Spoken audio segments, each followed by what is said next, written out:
কি ভয়ঙ্কর ব্যাপার! এখানে মানুষ কেন? আমি তো রোবট।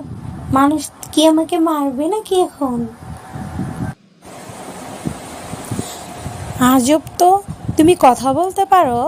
আরে রোবট, তোমাকে আমি মারবো না। তোমাকে তুমি খুব সুন্দর করে পর্যবেক্ষণ করে দেখতেছি যে আসলে তুমি কি ছেলে রোবট নাকি মেয়ে রোবট।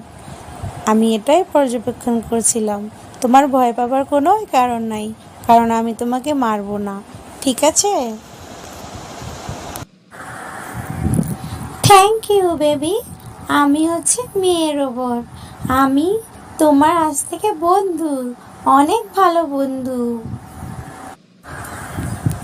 ওকে, তুমি আজ থেকে আমার বন্ধু, খুব ভালো বন্ধু। তো চলো আমরা দুজন একটু ঘুরে আসি বাইরে থেকে। তুমি কি বাইরে যাবে? হ্যাঁ, আমি তোমার সাথে বাইরে যাব। চলো আমরা বাইরে যাই। আমারও বাইরে যেতে অনেক ভালো লাগে। বাইরে হাঁটতে ভালো লাগে, সব প্রাকৃতিক সব কিছু দেখতে ভালো লাগে। চলো, রাস্তাঘাট সব কিছুই আমার ভালো লাগে। চলো আমরা দুজন যে ঘুরে আসি। ওকে বন্ধু, তাহলে তো খুব ভালো কথা। আমি আজকে নতুন পোশাক পরবো আর বাইরে ঘুরতে যাব। আমার খুব খুশি লাগছে। তাহলে তুমি আমাকে নতুন পোশাক পরিয়ে দাও, দিয়ে তারপরে আমরা দুজন ঘুরে আসব। খুব মজা হবে।